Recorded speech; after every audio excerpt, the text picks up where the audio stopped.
Hey guys, welcome back. This is lesson 4 of Life After Narcissism, and today I want to talk to you about a very important part of the recovery process, which is being able to explain to other people what you have gone through, especially when they've kind of been on the fence or maybe straight out denying what you were saying about the life that you're living versus what they're seeing. Again, I talked about, I think in lesson 1, the cognitive dissonance that happens. The narcissist is counting on this to occur, not just in you, not just in the victim of his scheme of control manipulation so that he has a constant energy supply, but also in your support system. Again, isolation is one of the main things that he wants to get, and so he counts on cognitive dissonance to be happening in your loved ones and those closest to you who would normally stand in the gap for you and protect you from things like this. He wants to make sure that they see him a certain way so that when you start describing what's happening to you, they just can't imagine that. And so keep this in mind when you are preparing to maybe explain what's happening or tell other people what you have gone through or what you are going through. So first of all, cognitive dissonance, keep that in mind. Think about the people that you are going to sit down with. Who are they? How do they normally react to unpleasant news, or how do they normally react to maybe even being confronted with something like that they're wrong in? So even though they're not wrong for, they're just unfortunately probably have little discernment and they can't make sense of what's going on. It's not their fault that this is happening, but they could become defensive if they feel like you're attacking them, or if you feel like you're saying to them, you actually have a wrong viewpoint of what's going on. You don't have the full picture. You don't understand fully what's going on. So just be aware of how they handle confrontation, how they handle conflict in general. Because when you're aware of that person and their personality, the way that you say things and the way that you approach things can be mitigated by, anticipating those behaviors, those responses ahead of time. Okay, so second of all, when you sit down, this is something that I did. I kept a journal. I started keeping a journal because I was like, there's too many things happening where I'm like, no, this happened, and then I'm being told it didn't happen, gaslighting, as I said. And I kept a journal, every single thing that would happen, even the time, the date, everything that went around with it. I had a support system, so I would text a few of my friends and say, like, these things have happened, this just happened, so that they knew. They also had a record of like what was happening and when it was happening. And so this way it wasn't just me by my own self. I got a group of people around me to kind of help me keep track of this stuff. Those journals, all of those messages that I had sent to my friends, getting other people involved, ended up helping me, not just in court, but also when I was going through the recovery process. They would say to me, like, do you remember when this happened? Like, that was just absolutely crazy. Like, how have you healed from that? So they really brought it up in a way that was meant to allow me to touch every place that had been hurt, that had been damaged, and find complete and total healing by addressing those things.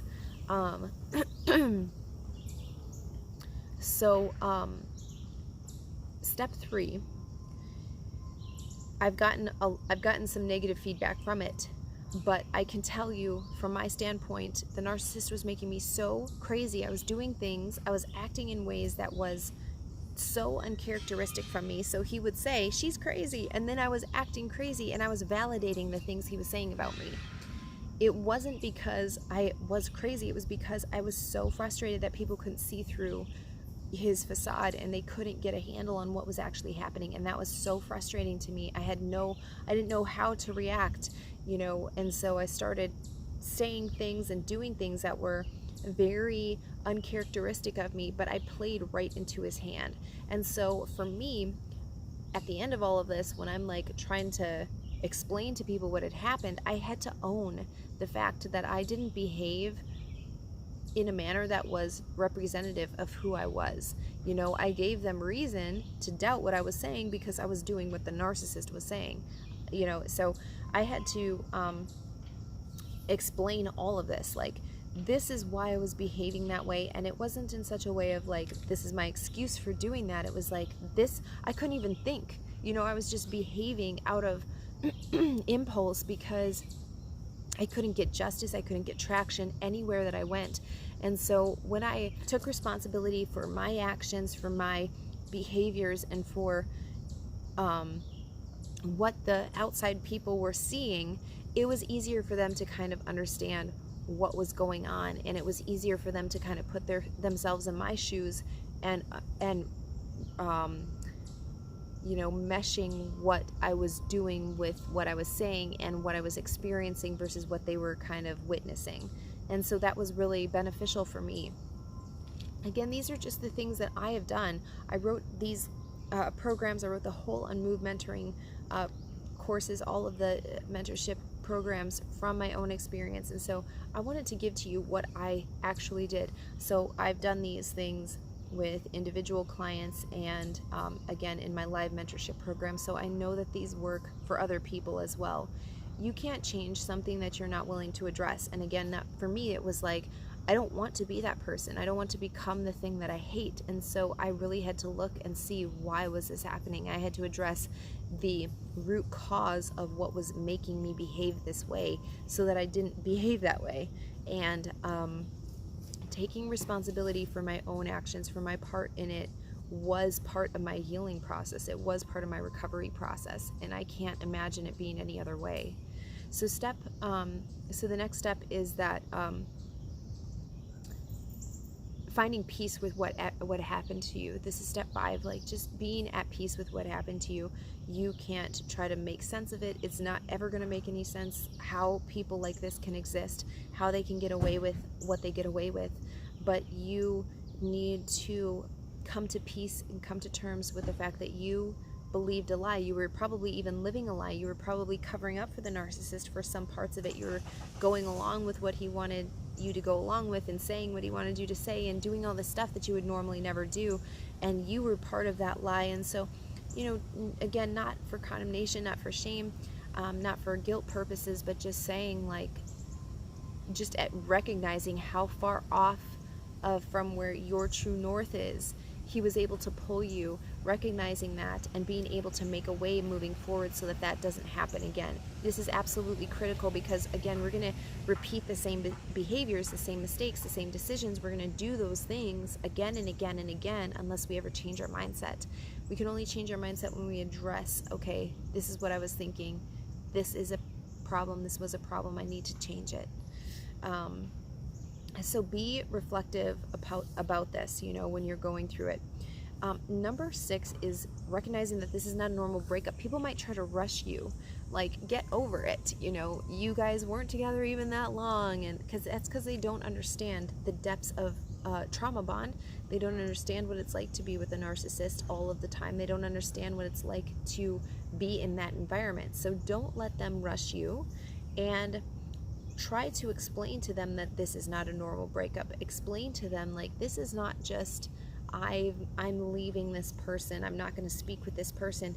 This person has weaved himself into not just your brain, the patterns of your thinking, but into your mind. So the way that you think, an established pattern of thinking, but which is part of your soul. This is a soul bond. You must recognize it for what it is if you ever want to change it. So be aware of that, and explain that to people. Explain that this was not just like two people hanging out. This person was a part of your soul.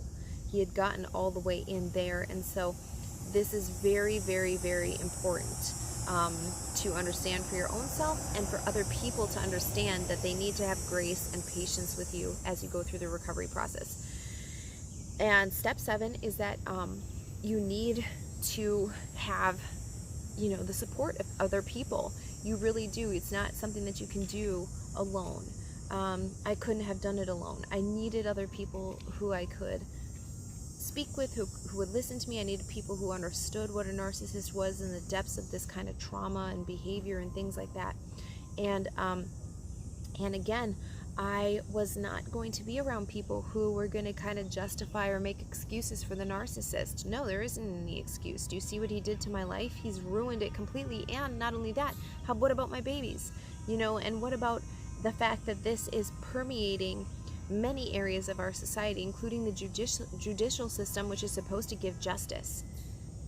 The narcissists are the ones in charge. How is that okay? And so I'm not going to be around people who make excuse for it. I want people who are willing to see things for what they are, and who are then willing to make a change. Again, I don't bring this up just to say like they're the bad guys.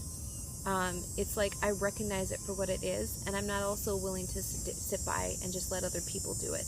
I'm active in making a change, and so I really wanted to be around people who are like that, who weren't going to tolerate this, because it was their tolerance, it was their indifference, it was their silence that allowed this to happen.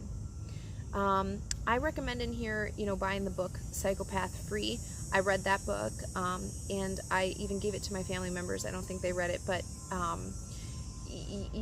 it is a great book because it speaks from the survivor's standpoint about what was happening, about how she goes through not just her internal, like what's happening within her home, but how she has to behave on the outside of that. And so hearing a story from somebody else who has a book, I don't know, sometimes this gives more credibility to what you're saying. And so if you can educate people that are in your life, your loved ones, about this, and show them this is a real issue, they might be more able to accept and to sympathize, to relate with what you have gone through, especially when they read this book and read this woman's testimony, and about explaining about how her life was constantly on eggshells. I mean, everything that she did was on eggshells. So it might be good for your loved ones to know that as well. 9 is about boundaries, and boundaries are always for yourself first. Boundaries are not just to keep people out, they're to keep the good stuff in. And so when I know my identity, I want to have that completely rooted, in me, and I'm going to set up a boundary to protect my identity and to keep the good stuff in. And so unfortunately, there's a lot of victim blaming, or kind of like reasoning, because people don't understand, well, why didn't you leave sooner? Why didn't you do this or that? Why didn't you, why would you do that?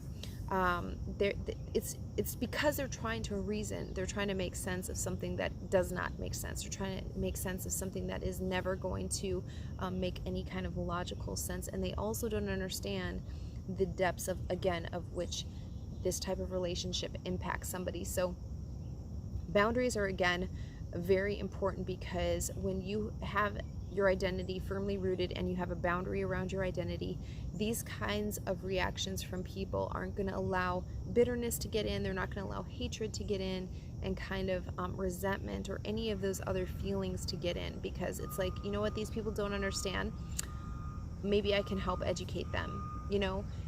Some people are just going to be completely unwilling to learn or change their mindset. It's not your job to change everybody. It's just your job to do your purpose, to do your destiny, to speak your truth, and to help other people who have gone through, or who are going through something similar to what you have gone through. And so recognize your limitations, and being able to say, like, you're not the one I'm going to reach. You're not meant for me to reach, and that's okay. And you're going to be able to accept that when you have healthy boundaries. So again, I talk a little bit at the end of this lesson about self-love and narcissism. What is the difference there? Because there's a huge difference, obviously, and I want people to understand that taking care of yourself and loving yourself, that is not narcissism. And one is very constructive, and one is completely destructive. Narcissists don't love themselves, and so even when they take from other people and it's all about them, it's not because they truly love themselves. It's because they have such a fragile ego. They don't know their true selves. They don't know who they are, and they just take from other people in order to kind of give them a sense of self-worth, or at least the appearance of self-worth. And so understanding that self-love is deep. It's a deep thing, and narcissism is completely shallow. It's totally surface. So you can read through the rest of that in the PDF. Please take time to go through the exercises and the reflections again for this lesson, and I will see you in the next video, which is lesson 5. See you then.